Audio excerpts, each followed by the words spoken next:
जो अंत और प्रारंभ है, हर युग का वो आरंभ है।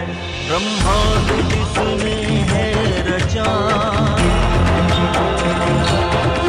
संसार जिसने है बसा,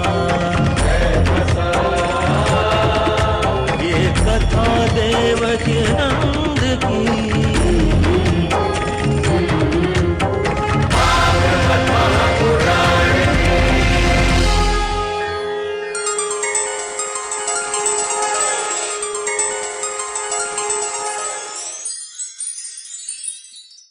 और आश्रम में भी थोड़ा ध्यान रखें, क्योंकि जब जब वृंदावन में आश्रम में कोई आयोजन होता है, हमको इसके बाद 1 हफ्ता लगता है इसे फिर से लौटाने में, इसकी स्थिति में। अभी अमेरिका से हमारे डॉक्टर साहब आए हैं, इनके संग में इनके ब्रदर हैं जी, ब्रदर इन लॉ पधारे हैं। उन्होंने कहा महाराज आपका आश्रम बहुत क्लीन है। हमने कहा यार तुम सच बताओ, कहीं ऐसा तो नहीं हमारे कानों को सुनवाने कह रहे हो? बोले नहीं महाराज बहुत क्लीन है। उन्होंने तो एक बात और कह दी, वैसे मुझे सूट नहीं करी। उन्होंने कहा अमेरिका से भी ज्यादा क्लीन है।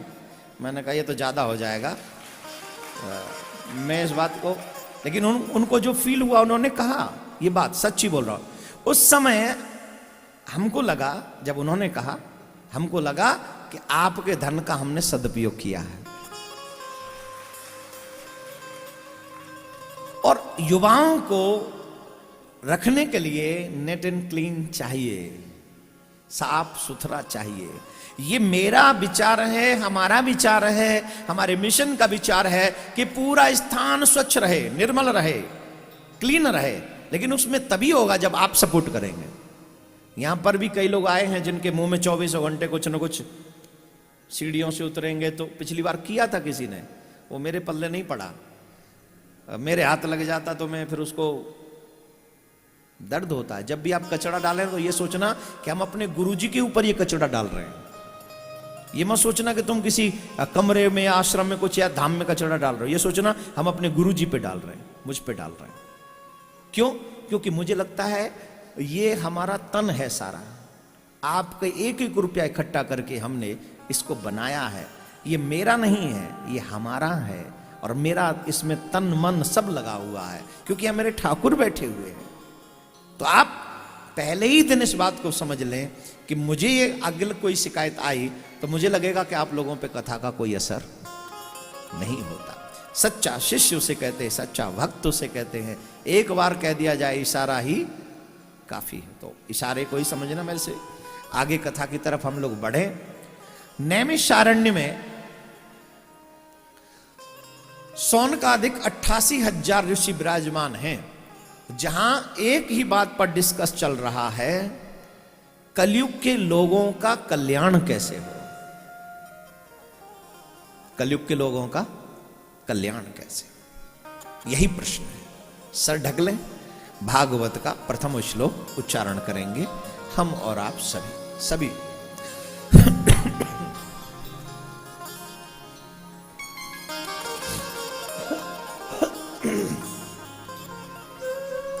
सच्चिदानंद रूपाय विश्वोत्पत्त्यादिहेतवे तापत्रय विनाशाय श्री कृष्णाय वयं नुमः। श्रीकृष्णाय वयं नुमः। वसुदेवसुतं देवं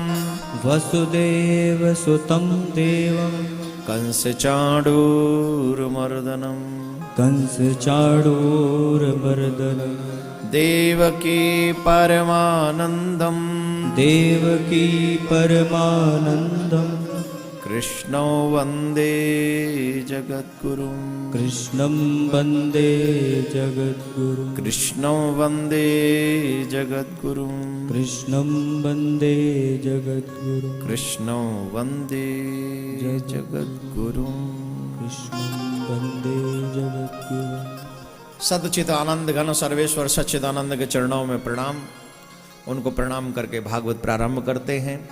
नैमिषारण्य में जहां 88,000 ऋषि विराजमान हैं, जहां एक प्रश्न सभी ऋषियों के मन में है।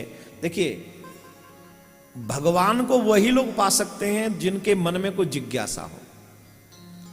आज व्यक्ति जिज्ञासा तो रखता है, लेकिन सिर्फ पैसे कमाने के लिए, परिवार बढ़ाने के लिए, संसार में प्रसन्न रहने के लिए उल्टे साधन करता है, उल्टे काम करता है, और उल्टे ही तरीके से वो अपने आप को प्रसन्न करने की कोशिश करता है। पर ऐसा होता नहीं, वो सुख नहीं दुख ही पाता है। संसार के साधन आपको सुख नहीं दे सकते। अगर सुख पाना है तो हरि स्मरण और संत सानिध्य गुरु के चरणों में जाना ही पड़ेगा। मेरे प्यारे भाई बहन, मेरे प्यारे भाई बहन, न सतयुग के लोगों की चिंता की गई और न त्रेता युग के लोगों की चिंता की गई, न द्वापर युग के लोगों की चिंता की गई। किसकी चिंता की गई? किसकी? क्यों? सिर्फ और सिर्फ कलयुग के लोगों का कल्याण कैसे होगा, इस बात की चिंता और चिंतन हर बार होता है, हमेशा। कलयुग के लोगों का कल्याण कैसे हो? काल व्याल मुखग्रासा, ये जो काल है अपना मुंह फाड़ के हमारी तरफ दौड़ा चला रहा है। हम सबको अपना काल का ग्रास बना लेना चाहता है। हम प्रतिदिन क्षण क्षण मृत्यु के पास जा रहे हैं। हम क्या करें? क्या करना चाहिए? कैसे होगा? पल पल मृत्यु के करीब है। काल मुंह फाड़ के देख रहा है, इंतजार कर रहा है। इससे हम बचें कैसे? हमें बचाया कैसे जाए? हम बच कैसे सकते हैं? कलयुग के लोगों की चिंता क्यों है जानते हो? इसलिए चिंता है कलयुग के लोगों की क्योंकि कलयुग के लोगों के पास एक तो आयु कम है, सबसे बड़ा रीजन है आयु कम है। दूसरा उससे भी बड़ा रीजन है आयु कम होने के बाद इसका मन धर्म में कम लगता है, अधर्म में अधिक लगता है। आपने देखा होगा मूवी देखने बैठ जाएं तो 3-3, 4-4 घंटे नहीं उठते, एक के बाद एक देखते चले जाते हैं। और जब सत्संग में जाएं तो भागवत में तो स्पेशली फर्स्ट 2 डेज जो होते हैं उसमें तो लोग अधिकांश आंखों को बस यूं ही करते।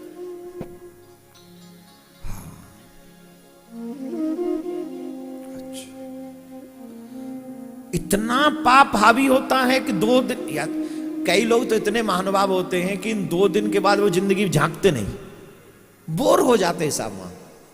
क्यों? क्योंकि जिंदगी भर पाप करने के बाद अचानक से अगर हमें सत्कर्म करने का मौका मिल जाए तो 2 ही दिन में शुरू में नहीं लगेगा। आप याद कीजिए जब आप पढ़ने गए थे क्लास में, फर्स्ट टाइम जब आप गए थे, आप गए नहीं थे? आप गए नहीं थे? बोलो।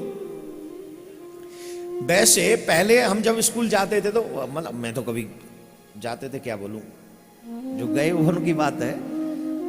हम तो अंगूठा छाप, हमें क्या मतलब। I have never been to school, it's okay, but I am enjoy my life, I am happy, really I am happy. और बहुत सारे पढ़े लिखों से ज्यादा अच्छा हूं। क्यों? जिंदगी ठाकुर के नाम गाने में निकल रही है। इससे अच्छी लाइफ और क्या होगी? इससे अच्छी लाइफ क्या होगी ना। ठीक है, ज्यादा तो जब आप पहली बार पढ़ाने भेजे गए, ईमानदारी से बताओ, मन लगा था? ठोक ठोक के मम्मी चला जा, इकलौता है, करेगा कहानियां। और सर्दी के दिनों में तो मम्मी की और भी टेंशन बढ़ जाए, क्योंकि स्कूल बस छूट गई तो पापा छोड़ के जाएंगे गाड़ी से, और पापा सर्दी में जगाए वो रजाई हटाए वो पापा की, आसान काम नहीं है। मतलब छोड़ तो आवे को मजबूरी में, फिर बाकी बाद जो तांडव घर में होएगा वो मम्मी झेलना पड़ेगा। तो मम्मी भी बड़ी अच्छी है, वो 6 बजे ही, अगर 8 बजे के स्कूल है तो 6 बजे से शुरू हो जाएगी, उठ जा। क्योंकि पता है इसे उठने में 1 घंटा लगना है। तो शुरू में जब आप पढ़ने गए तो आपका मन नहीं था, जबरदस्ती आपको भेजा गया, यस और नो। लेकिन जब मन लग गया फिर कभी कभी मम्मी पापा भी कहते बेटा छुट्टी कर ले ना, इंपॉर्टेंट क्लास है, मुझे मिस नहीं करना, क्योंकि आपका मन लग गया। जिनका मन लग गया वो एक भी क्लास, एक भी चैप्टर छोड़ना नहीं चाहते, और जिनका मन नहीं लगा वो जाना नहीं चाहते। शुरुआती मंथ्स में आप किस तरह से हैंडल करते हैं यह महत्वपूर्ण है। वैसे ही शुरुआती 2 दिन श्रीमद् भागवत कथा के आप कैसे सुनते हैं यह आपके लिए महत्वपूर्ण है। अगर आपने शुरुआती 2 दिन सुन लिए, हैंडल कर लिए और समझ में आ गए, गारंटी मेरी 5 दिन आप यहां से जा नहीं सकते। औरों को भी फोन करके बुला लोगे, आज जा, बोले जगह तो है ही नहीं, बोले कोई बात नहीं सड़क पे पड़े रहेंगे, आज जा। ये सड़क भी मिलती है क्या वृंदावन की? किसी को नसीब होती है क्या? लोग रेलवे स्टेशन पे पड़े पड़े सारी रात बिता देते हैं। इससे तो बढ़िया वृंदावन की वो सड़कें हैं जहां से भक्तों का आना जाना लगा रहता है, वो रज तो मेरे माथे लगेगी। क्या बोलना पड़ेगा? जोर से। तो सूत जी महाराज वहां पता, कलयुग के लोगों की चिंता क्यों है? कलयुग के लोगों की चिंता इसीलिए है क्योंकि एक तो समय कम है, आयु कम है, दूसरा इनकी मनोवृत्ति गलत जगह पे जल्दी लगती है, अच्छी जगह पे लगती ही नहीं है। और जिनकी अच्छी जगह पे लग जाए वो गिने चुने लोग हैं। पूरी दुनिया आस्था पे इस समय देख रही है, यूट्यूब पे पूरी दुनिया देख रही है, लेकिन वृंदावन में कितने लोग बैठे हैं? You are selected. Why? Sarveshwari Shri Radha अगर स्पेशली वृंदावन में आए हो तो आपको राधा रानी ने ही बुलाया है यहां रहने के लिए, यहां सुनने के लिए। सब नहीं आ सकते। कई लोगों के बाद में फोन आ रहे थे, हमें जजमान बनना रहे भैया, इतने की जगह नहीं है, शायद आपको सेलेक्ट नहीं किया हुआ। बेटर लक नेक्स्ट टाइम, अगली बार के लिए सोचिएगा। लेकिन आप सब यहां आए, आप सब बैठे, ठाकुर जी सर्वेश्वरी राधा रानी ने आपको बुलाया।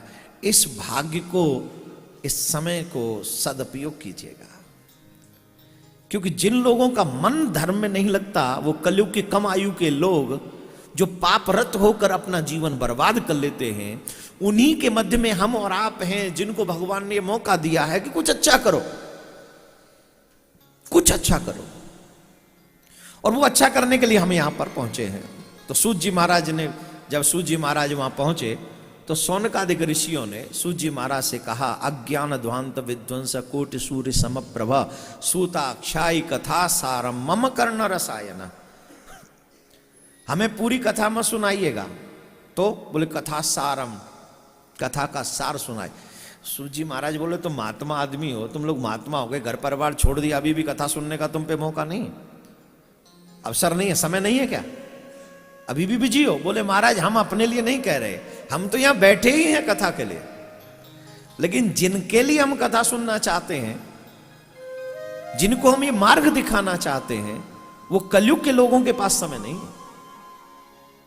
है क्या? समय आजकल तो फैशन हो गया, first day and last day, पहले दिन जाएंगे और आखिरी वाले दिन जाएंगे, बीच में कहां रहोगे? और पहले दिन उतनी संख्या नहीं होती है जितनी लास्ट वाले दिन होती है। ऐसा क्यों? ऐसा किस लिए करते हो? जो लोग कहते हैं कि 7 दिन का लाभ आखिरी दिन मिल जाएगा, मैं इस बात से एग्री करता हूं कि मिल जाएगा, लेकिन 7 दिन का आनंद, 7 दिन का ज्ञान, 7 दिन का प्रेम, 7 दिन का वो सुंदर समय क्या हमारे जीवन में वो मिल पाएगा? वो नहीं मिल पाएगा। वो तो तभी मिलेगा जब वहां बैठोगे पहले दिन से और आखिरी दिन तक, तब तुम्हें पता चलेगा कि भागवत होती क्या है, तब तुम्हें चलेगा भक्ति है क्या, तब पता चलेगा कि हमें क्यों भक्ति करनी चाहिए। राधे राधे बोलना पड़ेगा, जोर से बोलना पड़ेगा, और जोर से बोलना। तो मेरे प्यारे, सूत जी महाराज से कहा, हमें हमारे लिए नहीं, जो कलयुग के लोग हैं उनके लिए जानना है। बोले क्या जानना चाहते हो? पूछो। किम श्रेय शास्त्र सारः किम स्वावतार प्रयोजनम किम कर्म किम अवतारस्य धर्मम कम शरणम गतः। कृपा करके हमको बताइए, कई प्रश्न यहां पर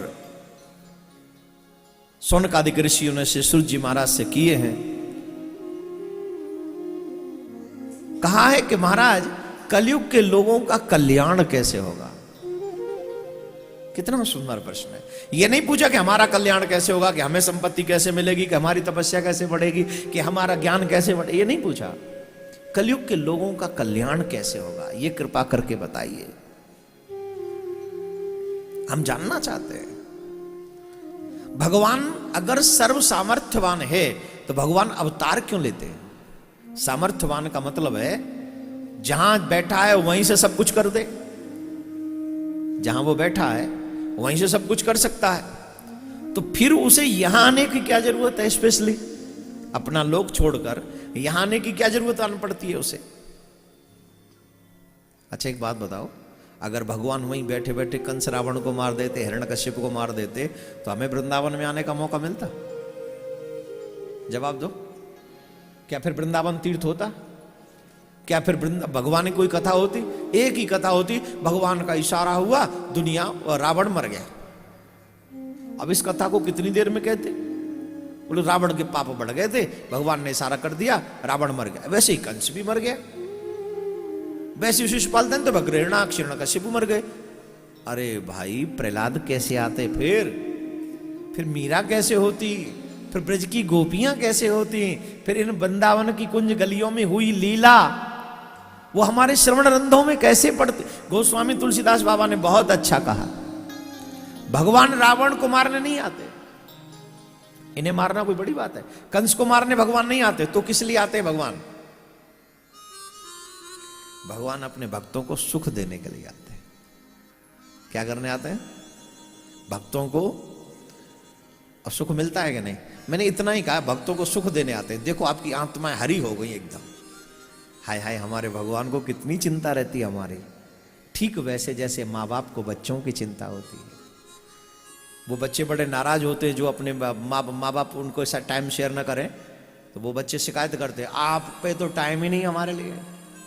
तो भगवान के अवतार का प्रयोजन बता दूं, भगवान अपने भक्तों के साथ अपना टाइम शेयर करने के लिए आते हैं। ये आज की भाषा में बता रहा हूं। आप आज की भाषा में अगर खुले शब्दों में समझना चाहें तो जब भगवान का मन करता है कि आप भक्तों के साथ मेरा टाइम शेयर होना चाहिए, इसलिए भगवान लीला करने के लिए आते हैं। कौन कौन चाहता है हमारा टाइम भगवान के साथ?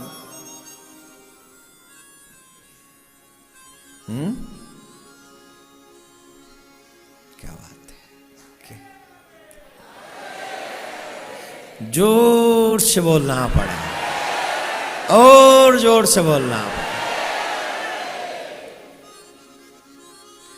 इसलिए भगवान आते हैं। जब पता चलता है कि द्रौपदी बुला रही थी, एक प्रसंग पढ़ के आया हूं, बोलने का बड़ा मन है, सोच रहा हूं सुना दूं, सोच रहा हूं रहने दूं। मेरी आत्मा कृष्ण की सर्वेंट नहीं, राधा रानी की सर्वेंट है। तो जो कृष्ण की सर्वेंट ना हो, जो राधा रानी की सर्वेंट हो, तो हु आर यू? मन होगा तो सुना देंगे, नहीं होगा तो नहीं सुनाएंगे। ये मेरे ऊपर डिपेंड है, तुम्हारे ऊपर थोड़ी डिपेंड है। पर मन करेगा तो सुनाएंगे जरूर।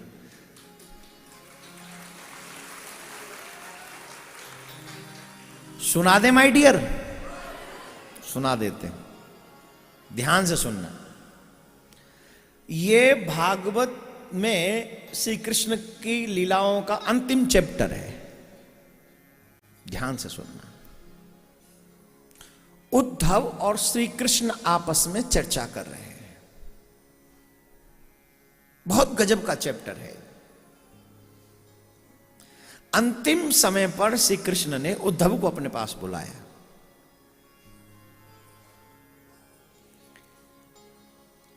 उद्धव बचपन से श्री कृष्ण के सारथी रहे। जब 11 वर्ष 56 दिन के हो गए, मथुरा चले गए, तब से श्री कृष्ण के साथ उद्धव ही हैं। बहुत क्लोज फ्रेंड जिनको बोलते हैं ना, वो है उद्धव। जो जो कृष्ण कहते हैं उद्धव वही करते हैं।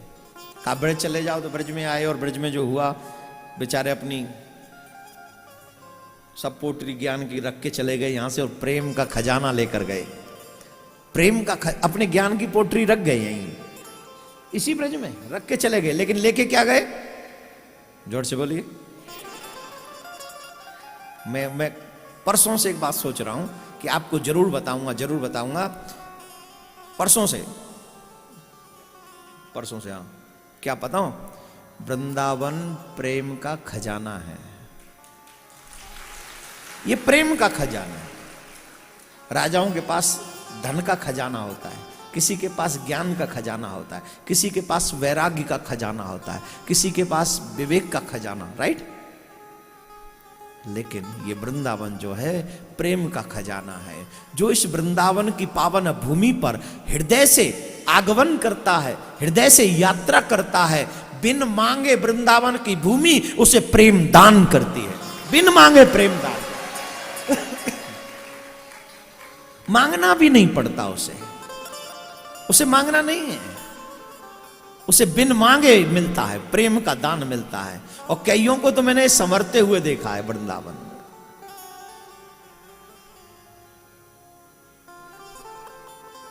ये वृंदावन प्रेम का दान देने वाला पवित्र स्थान है। उद्धव जैसे ज्ञानी को प्रेमी बना दिया।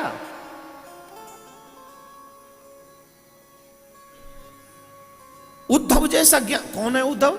वृष्णिना प्रवरो मंत्री कृष्णस्य द्वितीयम सखा शिष्यो बृहस्पतिर साक्षात दुर्नवो बुद्धिर सतम। बृहस्पति जी के शिष्य और प्रकांड विद्वान, वो वृंदावन में जब आए तो ज्ञानी बनकर आए। कहते थे गोपियों से, किसकी याद करती हो, किसके लिए रोती हो? उस कृष्ण को, हाथ न पाए न नासिका नैन बेन नहीं कान, उनकी याद करती हो। बिनु पग चलई सुनई बिनु काना, कर बिनु कर्म करई विधि नाना, आनन रहित सदा रस भोगी, बिनु वाणी भक्ता बड़ जोगी। किसकी याद करती हो? किस लिए याद करती हो?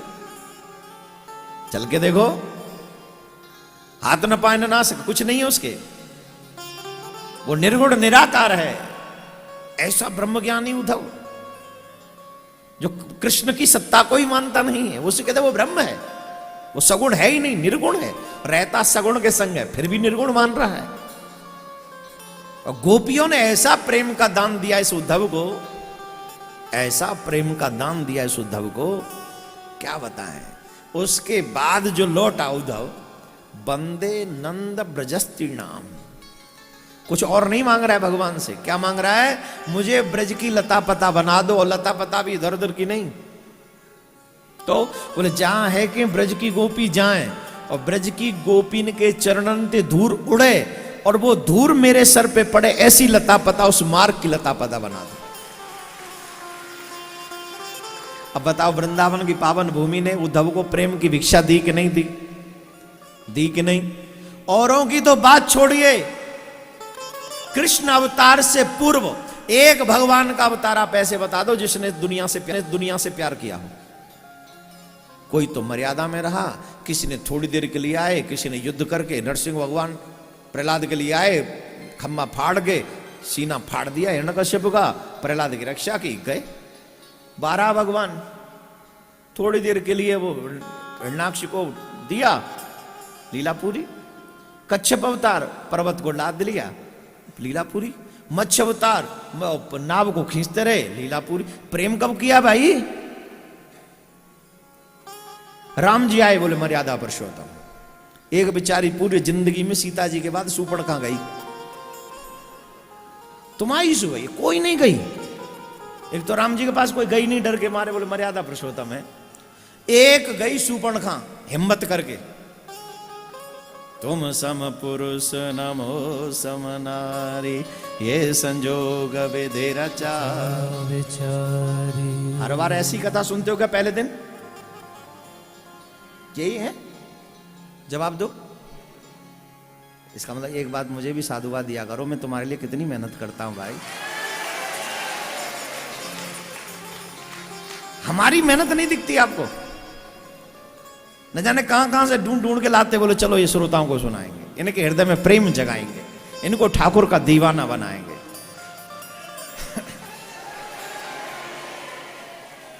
आंखों से कम दिखता है अब। कौन है भाई? तो क्या कह रहे थे? एक गई बेचारी भूल के, राम जी ने वह उल्टे पाम लौटा दिए, तू जा। हम मर्यादा पुरुषोत्तम एक नार व्रत रखते हैं। किसी को भी इन अवतारों में प्रेम करना आया ही नहीं। क्यों नहीं आए? क्योंकि वो वृंदावन में नहीं आए थे। सिर्फ एक आया वृंदावन में, सिर्फ एक इकलौता अवतार आया है वृंदावन में। कौन? बोलिए। और उसने दिल खोल के प्यार किया है सबसे, दिल खोल के। वहां उनके पास जाने के बाद ऐसा कोई शख्स नहीं है जो वहां से प्रेम प्राप्त करके न लौटा। किसी को निराश नहीं लौटाया उसने। इवन आपको भी नहीं लौटा रहा है। मैं औरों की बात नहीं कर रहा, मैं आपकी बात कर रहा हूं। आपको भी निराश नहीं लौटा रहा है, आपको भी जी भर भर के दे रहा है। जो मांगते हो वो दे रहा है।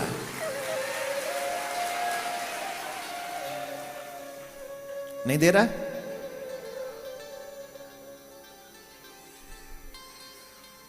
क्यों? क्योंकि इकलौता एक अवतार आया था वृंदावन की भूमि पर। इकलौता एक अवतार ने सिर्फ और सिर्फ 11 वर्ष 56 दिन इस पावन पवित्र भूमि पर बिताए। और ऐसा बिताए, ऐसे बिताए, 11 वर्ष 56 दिन का वो असर था कि द्वारका के साम्राज्य में भी बैठकर जब उसे ब्रजवासियों की याद आती थी तो वो द्वारका में बैठकर रोता था। वो प्रसन्न नहीं रह पाता था वहां, वो तड़पता था उस ब्रज के प्रेम के लिए, वो व्याकुल हो उठता था। क्या है इस ब्रज में ऐसा? क्या है इस भूमि में ऐसा? ये भूमि निस्वार्थ प्रेम का दान करती है, निस्वार्थ। मुझे नहीं पता, पर मैं दिल से कहता हूं, अगर आप ब्रजवासियों को दिल से सम्मान दो तो वो 2 मिनट में आपके बन जाते हैं। तकलीफ तब होती है जब अपने बनकर कोई कृष्ण की तरह धोखा देकर जाता है, तब ब्रजवासियों का दिल टूटता है, तब वो उदास होते हैं। वरना जिस ब्रह्म ने कभी किसी को नजरें उठाकर न देखा हो, वो ब्रह्म गोपियों के पीछे भागता है, गोपियों की झूठन खाता है, गोपियों के इशारों पर नाचता है, गोपियों के कहने से बंसी बजाता है। ये इस भूमि का असर नहीं तो क्या है? बताइए मेरे भाई बहन, किसका फल है ये? कभी ब्रजवासी बनकर कृष्ण से प्रेम करो, कभी उसके लिए 2 आंसू बहाओ, कभी उसे पुकारो, कभी बन बन में हे कृष्णा हे कृष्णा हे कृष्णा ऐसे दौड़ो।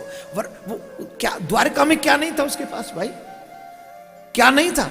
यहां तो उसे गैया चरानी पड़ती थी, यहां तो जमुना का पोखरा का पानी पीना पड़ता था, वहां तो मिल्डर वाटर मिलता होगा, बढ़िया फर्स्ट क्लास राजा आदमी, 56 भोग सोने की थाली में, और यहां जबरदस्ती छुना कर हाथ पे रोटी रख के हाथ पे खाना।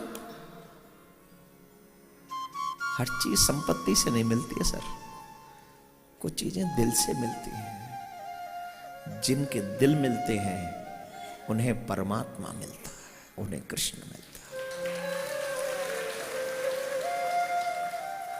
आप कल्पना नहीं कर सकते, वो द्वारकाधीश मथुरा में रोया,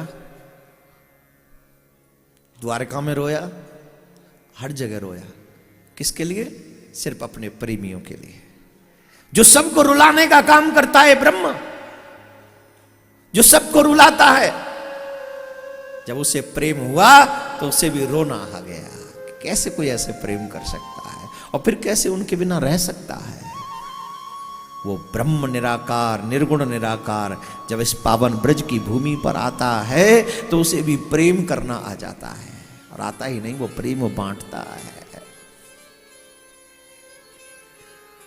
गोपियों के वो वाक्य याद कीजिए, जब कृष्ण के जाने के बाद उद्धव आता है तो उद्धव से कहते हैं हमारे पास कुछ नहीं है, वो तो राजा है और राजा को सब लोग भेंट करते हैं, हम क्या भेंट करें उसे, हमारे पास कुछ भी नहीं है। हम गंवारनी गोपी ग्वालन, हम पे ऐसा क्या है जो उनको भेंट कर सके। हाँ, उन्हें जो पसंद था ना वो हमारे पास है। एक काम करो, ऊधो इन असुआन को हरि सन्मुख ले जा, पूछे हरि कुशल तो चरणों में दीजो चढ़ा। जब तुम लौट के जाओगे तो संसार का नियम पूरा करने के लिए, हार व्यवहार रखने के लिए वो तुमसे पूछेंगे जरूर कि ब्रज की गोपी कैसी हैं, ब्रज के ग्वाल कैसे हैं। तो जब वो पूछे कैसी है तो हमारे ये आंसू कृष्ण के चरणों पे चढ़ा देना, उनके चरणों का प्रक्षालन करना इन आंसुओं से। ऊधो इन असुआन को हरि सन्मुख ले जाओ, पूछे हरि कुशल तो चरणों में दीजो चढ़ा। कहियो जी इस प्रेम का ये तुच्छ नजराना, हम प्रेम दीवानी है, वो प्रेम दीवाना। अगर वो कुछ कहे तो कहना तुम्हारे प्रेमियों ने प्यार से सौगात भेजी है, तुम्हारे प्रेमियों ने प्यार से ये सौगात भेजी है। हो सके अगर है समय तो देख लो, आरजू एक मुलाकात की रखी है, एक मुलाकात हो जाए, सिर्फ मुलाकात हो जाए। वो गोपियां जिन्होंने उस ब्रह्म को प्रेम करना सिखा दिया।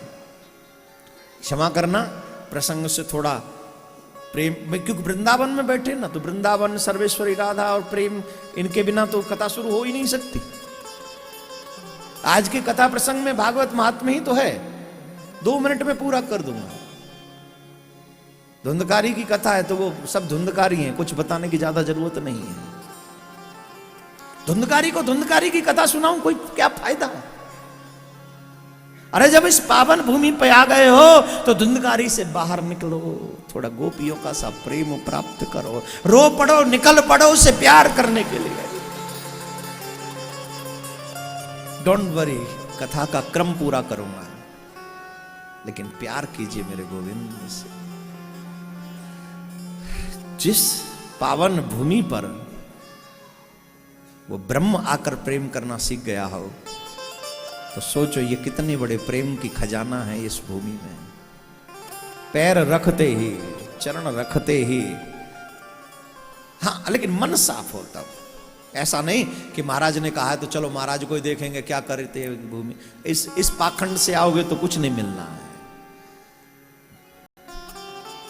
प्रेम की इच्छा लेके आओगे तो जरूर बहुत कुछ मिलेगा।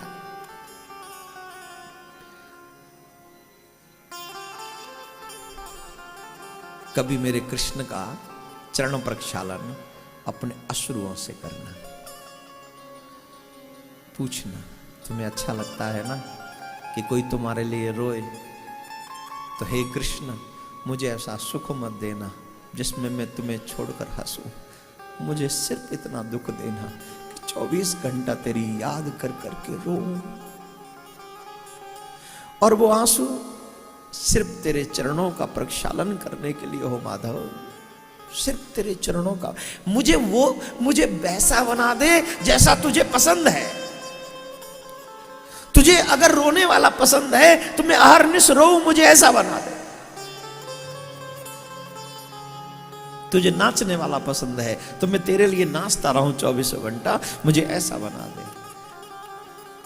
तुझे अगर भजन सुनना है, अगर वो पसंद है तो मैं तेरे लिए गाता रहूं, मुझे ऐसा बना दे। हो सकता है मैं इस लायक नहीं, जैसा आपको पसंद है मैं वैसा बन सकूं, पर आप चाहो तो क्या नहीं हो सकता। आप चाह लो,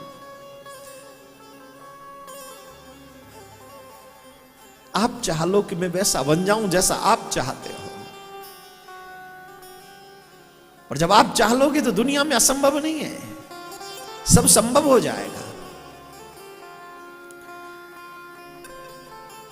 ये कृष्ण से मांगोगे इस भूमि पर तो जरूर मिलेगा।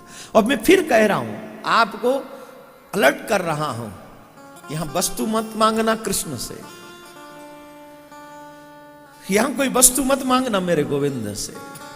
अगर मांगने का मन हो तो सिर्फ ठाकुर के चरणों की सच्ची प्रीत मांगना, सिर्फ सच्ची प्रीत मांगना।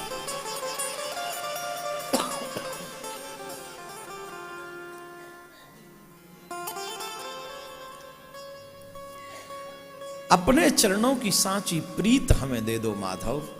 यही और यही ब्रज की यात्रा का फल भी है। अगर यहां आकर भी तुम वस्तु मांगते हो तो वस्तु तुम्हारे पास कम या ज्यादा सबके पास है, वस्तु से कुछ होने जाने वाला नहीं है। वृंदावन में भी आकर वस्तु मांगो क्यों?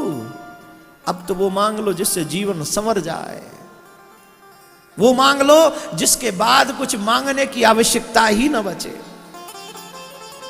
आइए मैं एक भक्त की कथा सुनाता हूं, बड़ी सुंदर कथा है।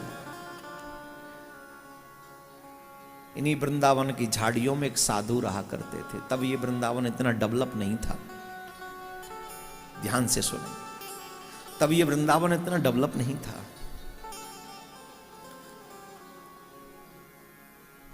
झाड़ियां थी चारों तरफ और यहां इतने घर भी नहीं थे तब। वो थोड़े दूर भी रहते थे, डिस्टेंस पे। वन ही वन था, जंगल ही जंगल था, कुछ फलदार वृक्ष थे।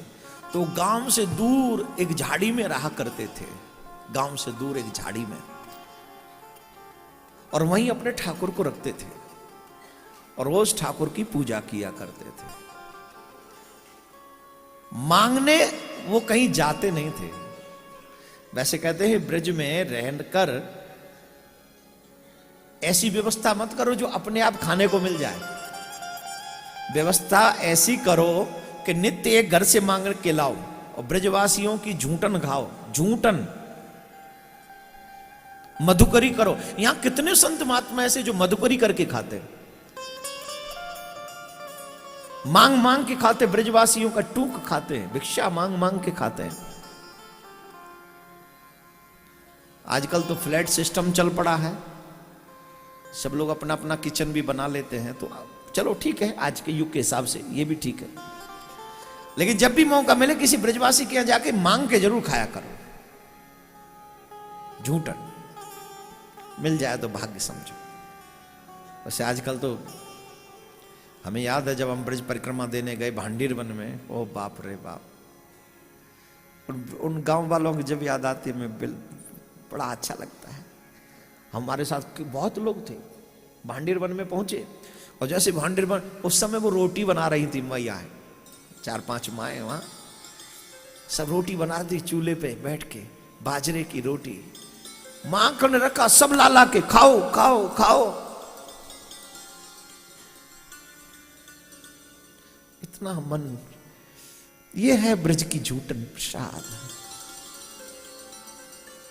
बिरले को मिलती है साहब, किस्मत वाले को मिलती है। हम तो हैं किस्मत वाले, टच वुड। हमें चाहे जो मिला और न मिला हमें नहीं पता, लेकिन संतों का आशीर्वाद, गुरुजनों का आशीर्वाद हम पर खूब है, ये खूब मिला। तुम पे भी है, डोंट वरी। जो प्रत्येक व्यक्ति ठाकुर का भजन करता है, हरि से सच्चा प्यार करता है, मुझसे कभी आशीर्वाद मत मांगना। तेरी माला के साथ मेरा आशीर्वाद जुड़ा हुआ है। जितनी माला करेगा उतना एक्स्ट्रा आशीर्वाद है। मांगना मत, मांगने से आशीर्वाद नहीं मिलता, मांगने से सिर्फ भीख मिलती है। जितनी माला करोगे आशीर्वाद अपने आप दिल से निकलता चला जाएगा आपके लिए, अपने आप।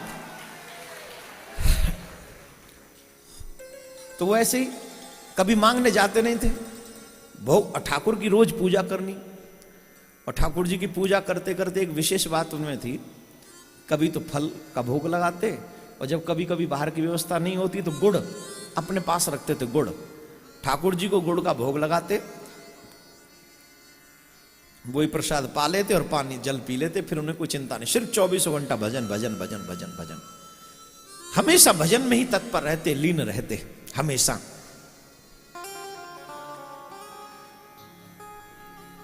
बारिश का समय, वर्षा ऋतु प्रारंभ, भयंकर बारिश हुई, इतनी बारिश हुई, इतनी बारिश हुई कि अब बाबा फल लेने भी नहीं जा सके। सब जगह पानी पानी भर गए, वयोवृद्ध शरीर था। अब आजकल की तरह तो है नहीं कि हर जगह पक्की सड़क है। पहले तो मेड़ होती थी, कच्चे दगरे होते थे, गैल होती थी, पगडंडी। सुनो पगडंडी क्या होती? पगडंडी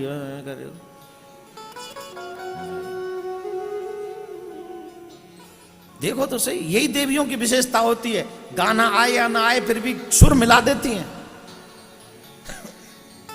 पगडंडी, डगरो, गैल, ये हमारे ब्रज के शब्द हैं। तो वो कच्ची है, बारिश होगी तो फिसलना। कभी फिसले हो बारिश में? हम भी फिसले बारिश में। छोटे छोटे हुआ करते थे, गांव में भाग रहे हैं एक दूसरे के पीछे, रिपट क्या हो रही? रिपट गए हो। पानी से वो जगह चिकनी होती है, वहां से पैर फिसल जाता है। तो हमारे ब्रज में तो कह दो करें भैया, बारिश में रिपटे को और पुलिस के पिटे को माइंड नहीं करना चाहिए।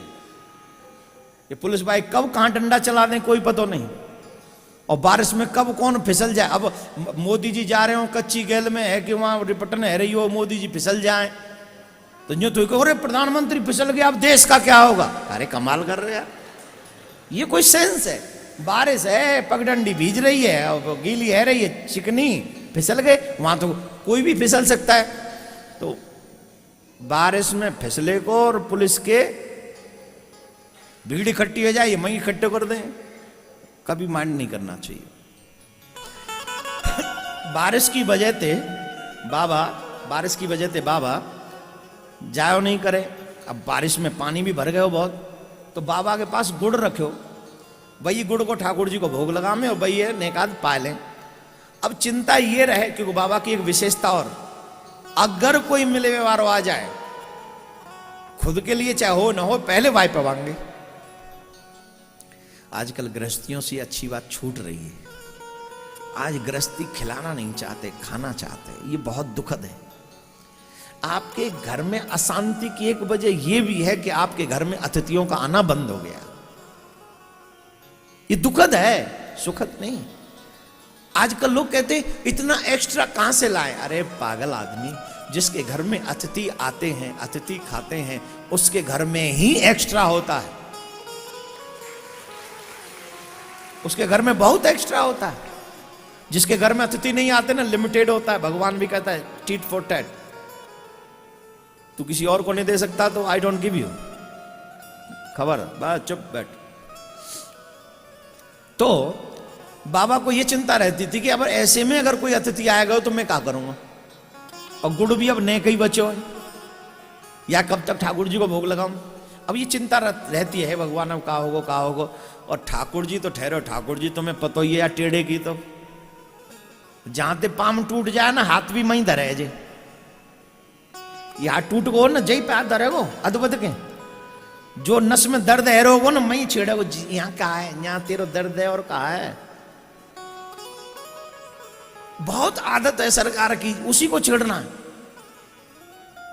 अब देखो बाबा को गुड़ खत्म है गो, और बारिश है रही, घनघोर भयंकर बारिश है रही।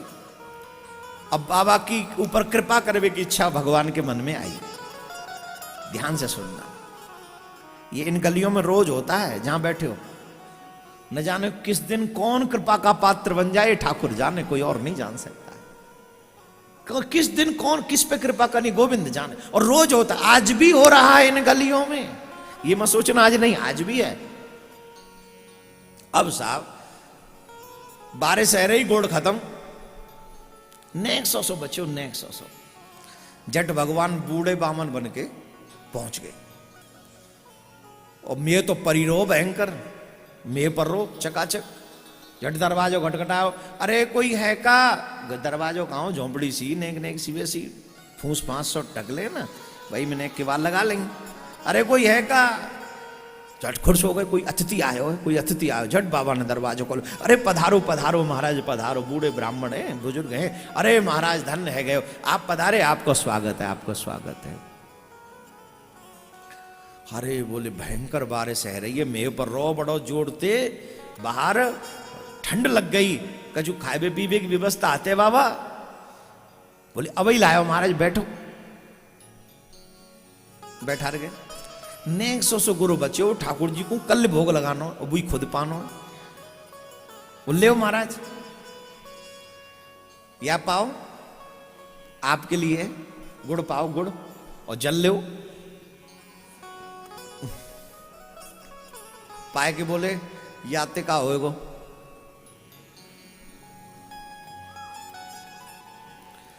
ऐसे नहीं, कोई फलवल नहीं है क्या? कौन ने कहा फलवल मिल जाए तो ने कछु पेट भरे? बोले महाराज फल? बोले हाँ। अजू बूढ़े, वो बूढ़े बन के आए। बोले फल तो मिल जाएंगे, पढ़ने के देर इंतजार करना पड़ेगा। तो ये बोले पतो का? बोले सरकार हम कौन से कहूं सैर करवे निकले बाहर, मेव पर रहो, हम कहां जाएंगे, हम उन्हें इंतजार करेंगे, तुम फल ले आओ। अब ये साहब बोले बाबा आप बैठना। ये महात्मा जी गए, धीरे धीरे धीरे धीरे, जो खुद अपने पाए काज न गए, अपने लिए फल ढूंढवे नहीं गए, वो बाबा अतिथि देवो भव का सम्मान करने के लिए, अतिथि को सत्कार करने के लिए भयंकर मेह में, बारिश में फल की तलाश में निकले। पानी इतनो इतनो एरो बहु में निकल के गए। और कुछ दूर जाके कछु वृक्ष मिले जिन पे फल लटक रहे। उन फलन ने 5-7 फल लेके आए और पोटरी बांध के मूड पे धर के लेके चले आ रहे महाराज। और झट आके दियो, बोले ले महाराज आप फल खाओ, आप फल पा लो। तो ये फल पाए, ये फल पा रहे, तो बोले वाजी वाह फल बड़े स्वाद हैं, बहुत स्वाद है, ले तुम पाओ, तुम भी तो पा लो। अरे बोले महाराज मैं ऐसे ना पाऊंगा। बोले क्यों ना पाओगे? बोले जब तक मैं अपने ठाकुर को भोग नहीं लगाऊं तब तक मैं नहीं पाऊंगा। ये महाराज बोले तुम्हारा ठाकुर तो पा रहे हो, भोग लगा रहे हो। और बोले कहां, मैंने तो आप ही ला के दे दी मेरे ठाकुर का। बोले देख के आओ अपने ठाकुर के आगे। तो जो जो फल संत पा रहे हैं वही वही फल ठाकुर के आगे रखे हैं और ठाकुर भोग लगा रहे हैं। बाबा छोड़ के आगे ठाकुर जी है, इनके चरणन में लिपट के रोवे लगे। बोले सही बताओ तुमको वो कौन? अरे बोले बाबा जी हैं, और कौन है? बोले ना कोई और बात है। बोले हाँ वही बात है जो तुम समझ रहे हो। झट चरणों से लिपट के बाबा रोने लगे। बुढ़ापे में भी हमारी परीक्षा ले हो गए। अरे बोले बाबा अपने न के हाथन ते पावे में स्वाद ही कछु और आवे है, कछु और स्वाद आवे। भगवान बोले हम पे तो कोई वरदान मांगो अब तुम, हम बड़े प्रसन्न हैं। भगवान ने दर्शन दिए कृष्ण के रूप में महात्मा जी को। बोले हमसे कोई वरदान मांगो। बोले अब वरदान मांगे? बोले हाँ हाँ कछु मांग लो, तुम कहो तो हम तुम्हें मुक्त कर दें। बोले ना ना बाबा डर गए, ना ना ना कभी हमें मुक्त मत कर रही हो। जो भक्त होते हैं वो मुक्त होना नहीं चाहते।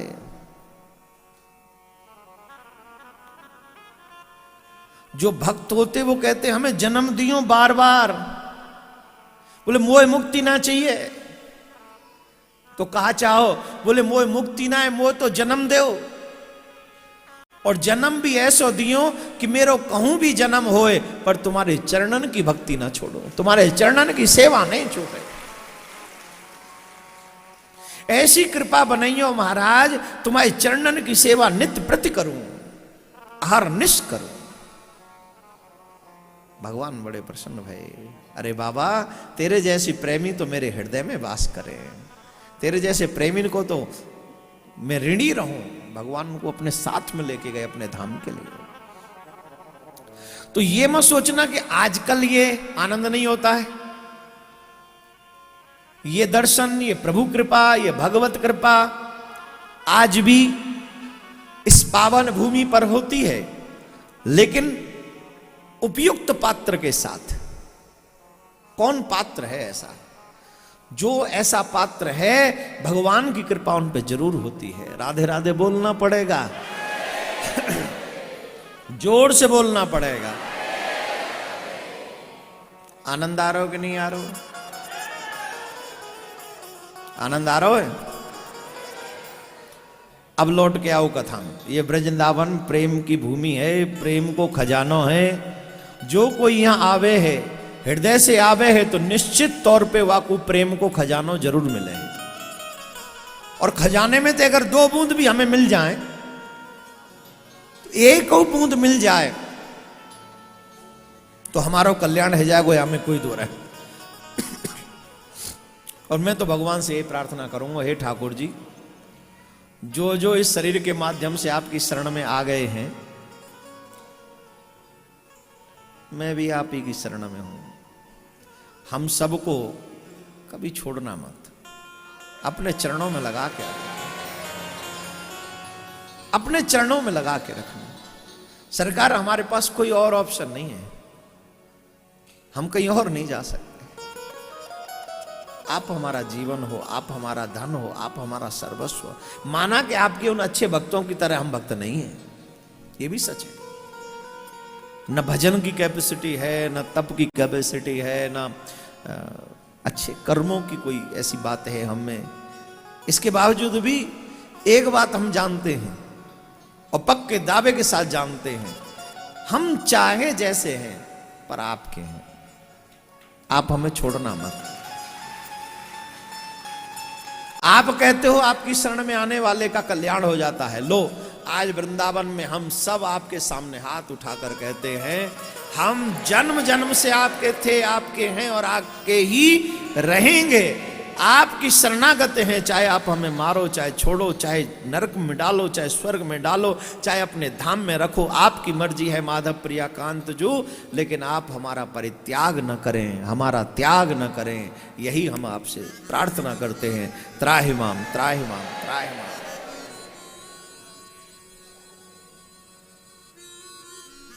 ये वृंदावन की पावन भूमि, जहां बैठकर हम और आप भागवत का प्रथम दिवस, यह प्रेम का खजाना है। एक बात और ध्यान रखना, भिक्षुचर्याम चरंती, जो इसका दीवाना बनता है भगवान उसे भिखारी बना देता है। जो कृष्ण का दीवाना बनता है, ये भी पॉइंट नोट करना। कहीं ऐसा ना हो तुम ये सोचो हम भक्ति करेंगे तो हम माला माल हो जाएंगे ना। बड़े बड़ों के घर छुड़वा दिए इसने। और सुनिए, जीवन में अगर तकलीफ आ जाए बहुत बड़ी, तो फिर और दिल मजबूत कर लेना कि हां सरकार ने कबूल कर लिया।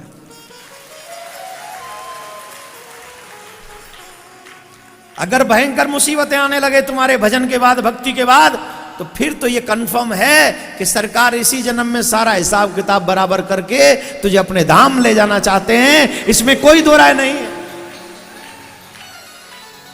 कईयों को मैंने देखा है, भजन करते हैं, मुसीबतों का पहाड़ टूटते हैं, वो हिल जाते हैं। हिलना मत, डटे रहना। मुसीबतों के पहाड़ टूट रहे हैं, इसका मतलब है वो तुम्हारे साथ खड़ा है। अब यही कथा सुनाने का मन था, फिर वही पॉइंट आ गया। सुनाऊं? मैं सोच रहा था आज नहीं कल सुनाऊंगा, लेकिन फिर आ गया वही बात। उद्धव, जहां से शुरू किया था प्रसंग, श्री कृष्ण ने उद्धव को अपने पास इसलिए बुलाया क्योंकि बचपन से इनके साथ रहे, पर उद्धव ने कभी कुछ मांगा नहीं। उद्धव ने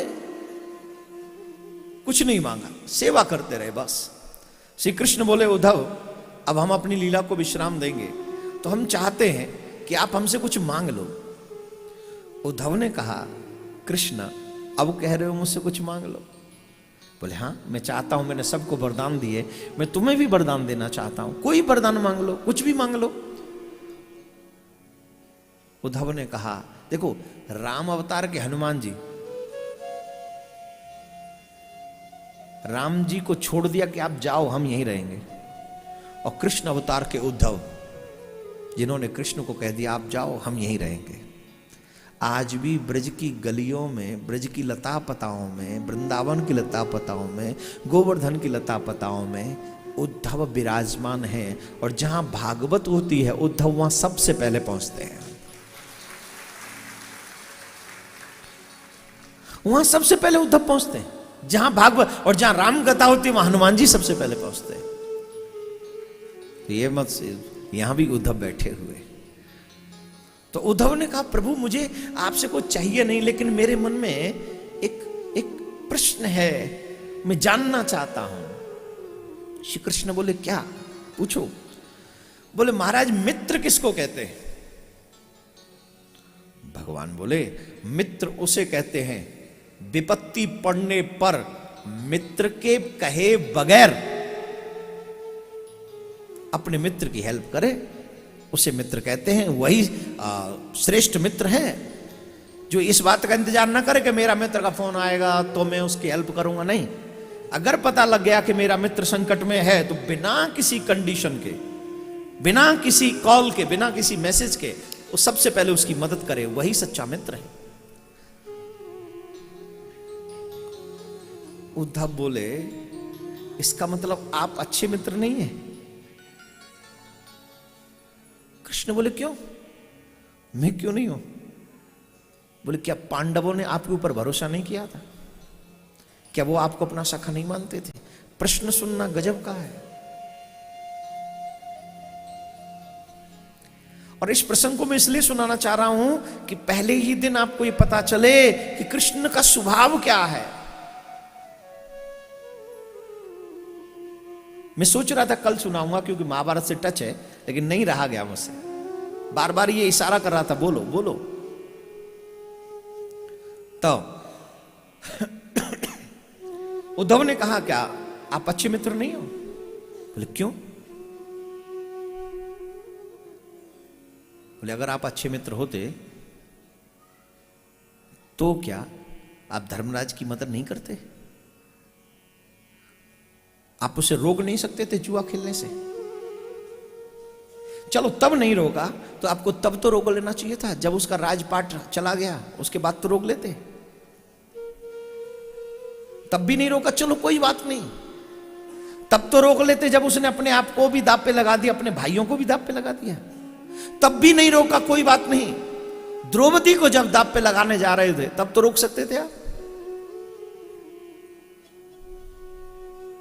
आप कहते हो कि आपने द्रौपदी की रक्षा की, आप कैसे कह सकते हो कि आपने द्रौपदी की रक्षा की? कैसे? उस दुशासन के द्वारा भरी सभा में उसके केस पकड़ के लाया गया, क्या उसकी रक्षा हो गई? क्या उसका अपमान नहीं था? आप उस समय उसकी रक्षा करते, आप उस समय उसे बचा लेते। क्षमा करना कृष्ण, मैं जानना चाहता हूं आप कैसे मित्र थे, कृपा करके बताओ। श्री कृष्ण बोले, उद्धव जो तुमने पूछा वो सब सही है। कई बार मैं ईश्वर हूं, मैं किसी को कर्म करने से नहीं रोकता हूं। सावधानी पूर्वक सुनना, मैं कर्म करने से किसी को नहीं रोकता हूं। वो कर्म करे, उसका फल मैं देखता हूं। ये विधाता का विधान है कि मैं सिर्फ उस समय सिर्फ दर्शक बनकर उसको देखता हूं, उसका संग रहता हूं, एक एक उसके कर्म का गवाह हूं। मैं उसके एक एक कर्म को देखता हूं। व्यक्ति जो भी करता है मैं उसके कर्म को देखता हूं। बोले महाराज कमाल करते हो, आप कर्म के गवाह बनकर तो धर्मराज के साथ में खड़े रहे, लेकिन धर्मराज को रोक नहीं सके। आप उसे रोक सकते थे। बोले मैं रोक सकता था, लेकिन धर्मराज ने मुझे वचन दिया था कि आप तब तक सभा में नहीं आओगे जब तक मैं आपको बुलाऊं नहीं, अथवा कोई आपको न बुलाए। जब तक आपको कोई न बुलाए सभा में, तब तक आप सभा में नहीं आओगे। और जब द्रौपदी को दांव पे लगा रहा था तब नहीं उसने मुझे आवाज नहीं दी। जब उसने पांचों भाइयों को दांव पे लगाया तब भी उसने मुझे आवाज नहीं दी। और की तो बात छोड़ो, जब द्रौपदी को लाया जा रहा था न देता धर्मराज आवाज, लेकिन वो चार भाई तो मुझे आवाज दे सकते थे। उन चारों ने किसी ने मुझे आवाज नहीं दी। जुआ खेला, श्री कृष्ण जवाब दे रहे हैं, जुआ खेला। दुर्योधन ने अपने विवेक का इस्तेमाल किया। दुर्योधन ने जुआ खेलने के लिए अपने साथ शकुनी को बिठा लिया। धर्मराज ने अपने विवेक का इस्तेमाल नहीं किया। सोचो, अगर धर्मराज अपने विवेक का इस्तेमाल करते, जहां शकुनी बैठा था धर्मराज की तरफ से अगर वो मुझे बैठाल देता तो क्या परिणाम ये होता जो हुआ।